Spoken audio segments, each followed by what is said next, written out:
Hello dear students, welcome to Maths Education. ইতিমধ্যে class 10 ৰ advance মেথছৰ coordinate জ্যামিতি চেপ্টাৰটোৰ ওপৰত তোমালোকৰ বাবে দুটা ভিডিও আগবঢ়োৱা হৈছে আৰু এই আগবঢ়োৱা ভিডিও দুটাত আমি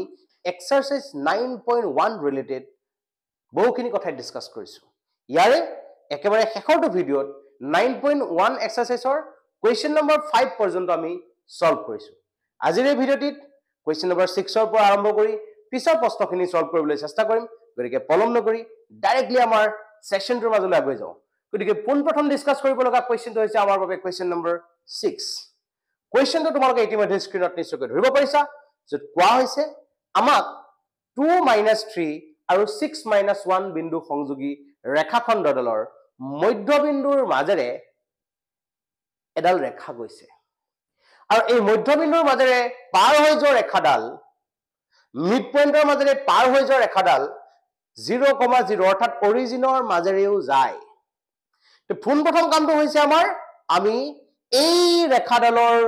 মধ্যবিন্দুটোৰ স্থানাংকটো গম পোৱাটো। গতিকে তাৰ বাবে আমি কি কৰিছো চোৱা। প্ৰথম কথাটো হৈছে আমি ধৰিলো ধৰা হল ধৰো a of 2, -3 আৰু b of 6, -1 বিন্দু সংযোগী ৰেখাখণ্ডৰ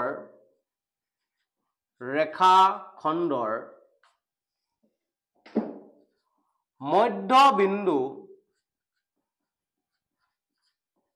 P। একেবাৰে প্ৰথম কথাটো ৰেখাডালৰ ক্ষেত্ৰত মধ্যবিন্দুটোৰ কথা আমি কৈ ললো। এতেকে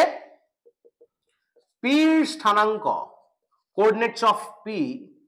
আমি কি কৰিছো তোমালোকে ইংলিশ মিডিয়ামৰখিনি নিশ্চয়কৈ ধৰিব পাৰিছা। We have 2 points, A of 2 - 3 and B of 6, -1. And let us consider the midpoint of the line joining the points this A and B, P. Then what will be the coordinates of P? The coordinates of P will be তোমালোকে সকলোৱে জানা কেনেদৰে উলিয়াব লাগে। x coordinate অৰ্থাৎ এবসিসা দুটা plus কৰিবা 2 + 6/2 and -3 + -1/2. Now what is the coordinate? 2 + 6 কৰিলে আমি পাম 8, 8/2 মানে হ'ব 4. Similarly -3 - 1 means -4/2 means -2. তো আমাৰ বাবে P ৰ কোঅৰ্ডিনেটটো কিমান পালো আমি 4 - 2 clear. Okay, now এতিয়া আমাক কি বুলি কোৱা হৈছে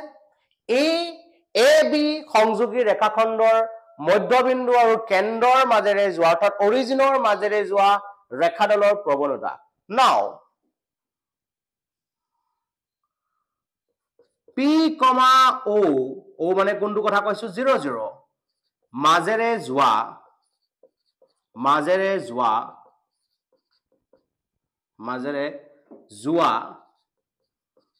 ৰেখাৰ প্ৰৱণতাক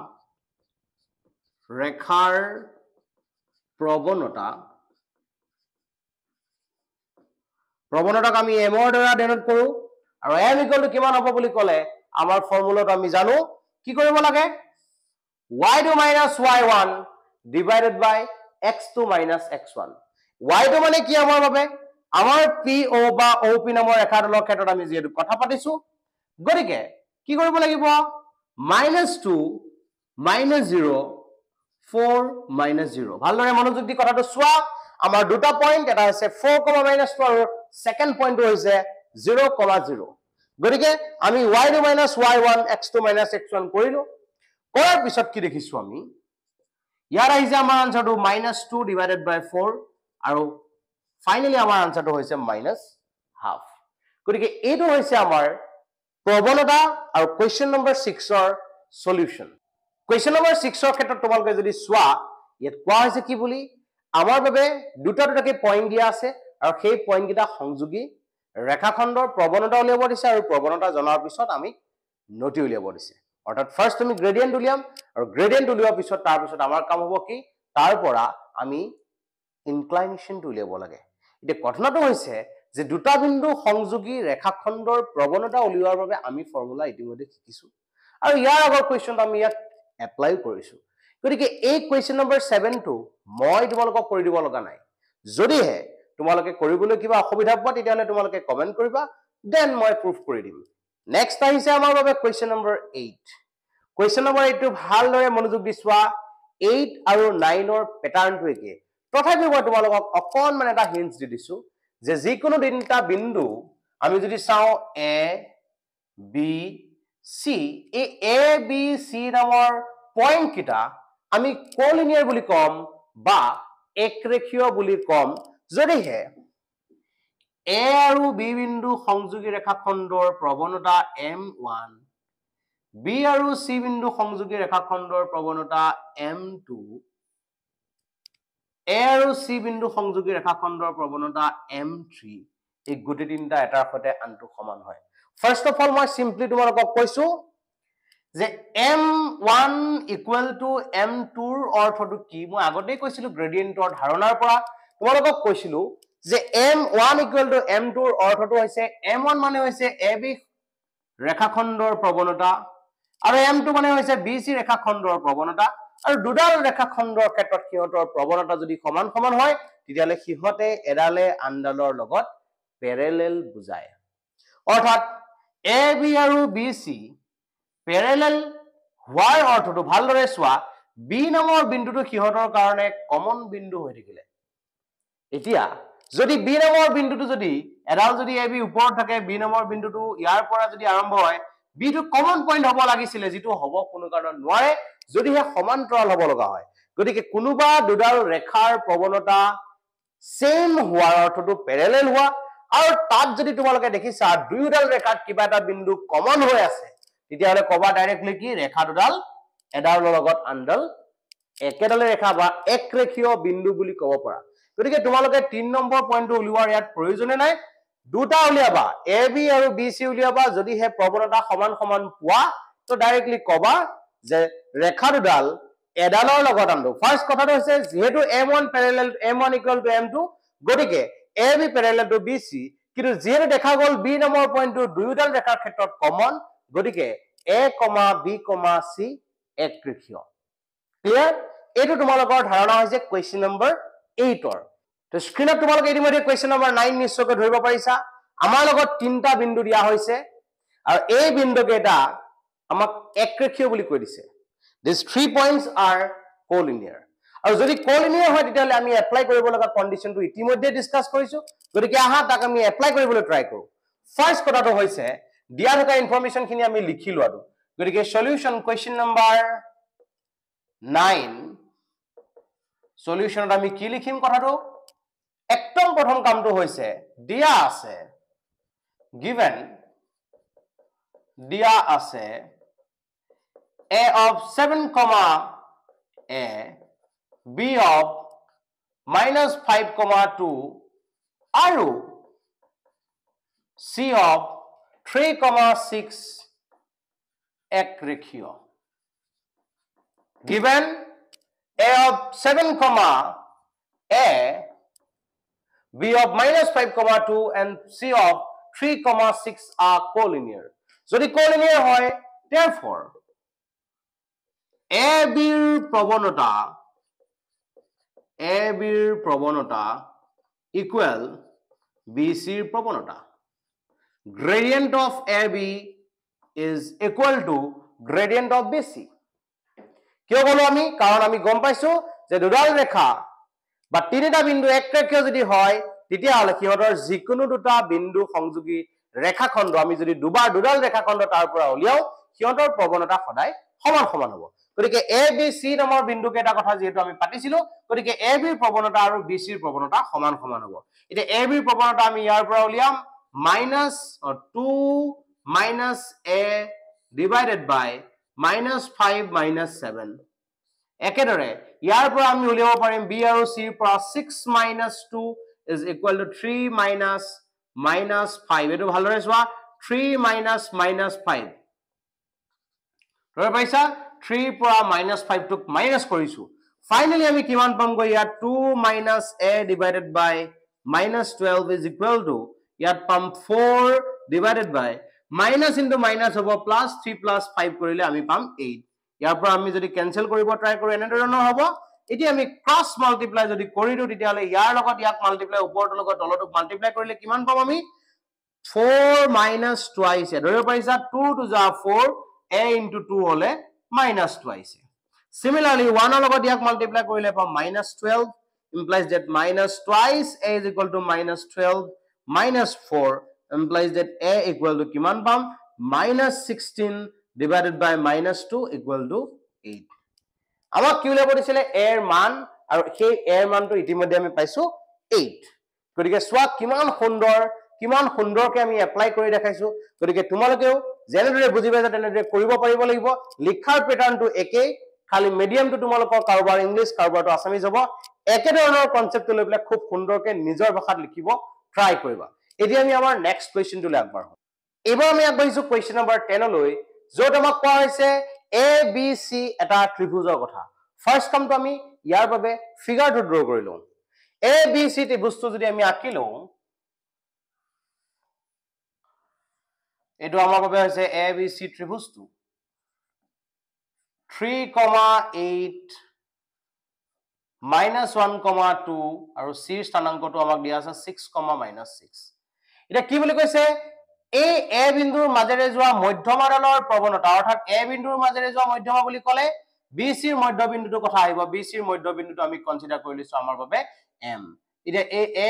আৰু এম ক সংযোগ কৰা ৰেখাখণ্ড এ এম ৰ প্ৰৱণতাৰ কথা আমাক কোৱা হৈছে গতিকে ফাৰ্স্ট কামটো আমি কি কৰিলো সোৱা question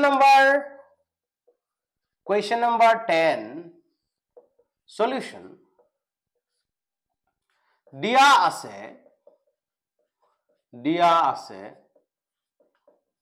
ত্ৰিভুজ A B C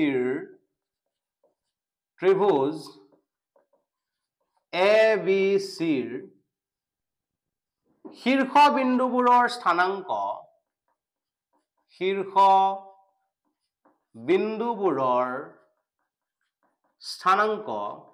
given coordinates of the vertices of triangle ABC are A of 3,8 B of -1,2 আৰু C of 6-6 এটা আমি লিখি ললো এতিয়া কি কৈছো আমি ধৰো BC ৰ মধ্যবিন্দু M let M be the midpoint of BC therefore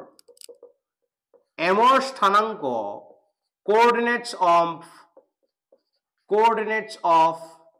M equal to মধ্যবিন্দুৰ স্থানাংক আমি উলিয়াব জানো যেহেতু এই দুটা বিন্দুৰ সংযোগী ৰেখক মধ্যবিন্দু উলিয়াব লাগে গতিকে -1 + 6 by 2 2 minus 2 plus minus 6 by 2 অৰ্থাৎ ইয়াৰ পৰা পাম কিমান -1 plus 6 মানে হ'ব 5 অৰ্থাৎ 5 by 2 কমা 2 minus 6 মানে হ'ব -4 by 2 অৰ্থাৎ 5 by 2 -2 আমি কি পাই আছো এতিয়া আমাৰ m বিন্দুৰ স্থানাংক আমি পাই গলো এতিয়া নাও AM ৰ প্ৰৱণতা gradient of AM কেনেদৰে উলিয়াই gradient উলিওৱা ফৰ্মুলাটো আমি জানো কি কৰিব লাগিব আমি এই AM বিন্দুৰ কথা যেহেতু আমি কৈছো অৰ্থাৎ এটা হৈছে 5/2 আৰু এটা হৈছে -2 ইহঁতৰ প্ৰৱণতাৰ কথা যেহেতু কৈছো গতিকে কি কৰিব লাগিব -2 - 8 divided by 5/2 - 3 y2 minus y1 divided by x2 minus x1 গতিকে ওপৰত পালগৈ -10 তলত পালগৈ 5 - 6/2 অৰ্থাৎ -10 divided by কিমান পাই আছো আমি -1/2 সোৱা এতিয়া ইয়াকে যদি মই উল্টা কৰি লিখো -10 into 2/-1 অৰ্থাৎ মাইনাস মাইনাসটো আমাৰ বাবে কেনসেল হল 10 to the 20 গতিকে আমাৰ এই AM নামৰ ৰেখাডালৰ প্ৰৱণতা অৰ্থাৎ A বিন্দুৰ মাজেৰে যোৱা ৰেখাডালৰ প্ৰৱণতা হ'বগৈ কিমান 20 আমি আহি আজি ডিসকাশনৰ একেবাৰে শেষৰটো কোৱেশ্চন পাইছো এই কোৱেশ্চন নম্বৰ 11 য'ত কোৱা হৈছে 3 - 1 আৰু 4 - 2 বিন্দু সংযোগী ৰেখাখণ্ডডালে x অক্ষৰ লগত কৰা কোণৰ বিষয়ে কিমান ডিগ্ৰী কোণ কৰিব আমাক উলিয়াব দিছে এতিয়া ঘটনাটো হৈছে আমাৰ বাবে x অক্ষৰডাল আমি সুন্দৰকৈ পাই আছো এডাল আমাৰ x অক্ষ আৰু এটো যদি আমি মূল বিন্দু বুলি লওঁ তেতিয়াহলে ইয়াৰ পৰা 3 একক দূৰত্বত আমাক কৈছে এনেদৰে তললৈ আমি এক একক নামি আহিব লাগিব এটো হৈছে আমাৰ বাবে a বিন্দু যাৰ স্থানাংক 3 - 1 আৰু অন্য এটা বিন্দু আমাক b ৰ কথা কোৱা হৈছে যাৰ স্থানাংক হৈছে কিমান b 4, -2 এতিয়া এই a আৰু b বিন্দু সংযোগী যিডাল ৰেখাখণ্ড সেই ৰেখাখণ্ডডালে x অক্ষৰ লগত কৰা কোণটো এটা এটো আৰু এটা এটো এই কোণ দুটাৰ মান আমাক উলিয়াবলৈ কোৱা হৈছে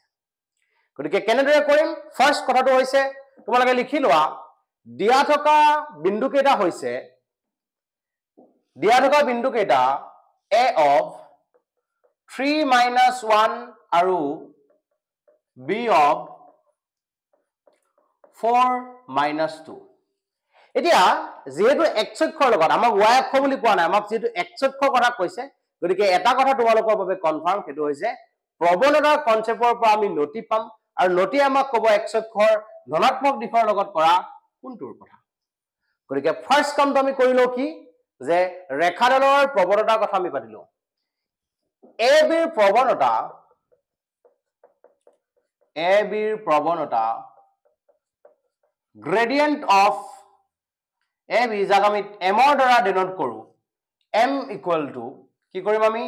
-2 - -1 divided by 4 - 3 অৰ্থাৎ কিমান পাম -2 + 1 by 1 অৰ্থাৎ -1 by 1 equal to -1 আৰু প্ৰৱণতাক আমি জানো কিহৰ দ্বাৰা ডিনোট কৰিব পাৰি tan theta equal to -1 ইয়াত থিটা কি বুজাই আছে ab ৰ নতি ইনক্লাইনেশন অফ ab বুজাই আছে আমাক কোনে থিটাই গতিকে ফাইনালি আমি ক'ব পৰা হলো tan theta equal to কিমান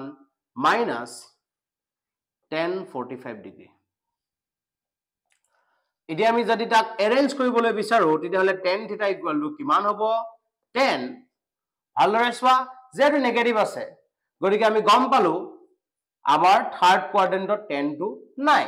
গতিকে কি ক'ত থাকিব লাগিব চোৱা যেটো আমি ইনক্লাইনেশনৰ কথা কৈ আছো গতিকে আমি লিখিব লাগিব 2 * 90 ডিগ্ৰী -45 ডিগ্ৰী ফাৰ্স্ট ক্লাছতে মই খুব সুন্দৰকৈ বুজাইছো আৰু এখিনি তোমালোকে ভালকৈ নুবুজিবা বুলি মই কি কৰিছিলো তোমালোকৰ বাবে ট্ৰিগনমেট্ৰি চেপ্টাৰটোৰ এই পাৰ্টটো তোমালোকক সুন্দৰকৈ দেখুৱাই দিছিলো গতিকে ফাইনালি আমি ক'ব পৰা হলো থিটা ইজ ইকুৱেল টু কিমান 180 - 45 মানে হৈছে 135 ডিগ্ৰী এতিয়া এতেকে ৰেখাডালে x অক্ষৰ লগত কৰা কোণ x অক্ষৰ লগত কৰা কোণ কেনেদৰে উলিয়াম এটা হ'ব থিটা আৰু এটা কি হ'ব 180 ডিগ্ৰী মাইনাস থিটা 180 ডিগ্ৰী মাইনাস থিটা কিয় কৰিছো তোমালোকে ধৰিব পাৰিছা এইখিনিৰ পৰা এইখিনি হৈছে এটো আমাৰ বাবে হৈছে ইনক্লাইনেশন আৰু বাকি এটো আমাৰ বাবে এটা এংগল দুইটা এংগলৰ কথা আমি যেটো পাতি আছো গতিকে এটা হৈছে আমাৰ বাবে 135 ডিগ্ৰী আৰু আনটো হৈছে 180 minus 135 অৰ্থাৎ 135, 45 ডিগ্ৰী গতিকে দুইটা এংগল আমাৰ বাবে আমি পাই গৈছো এটা 135 আৰু আনটো হৈছে 45 ডিগ্ৰী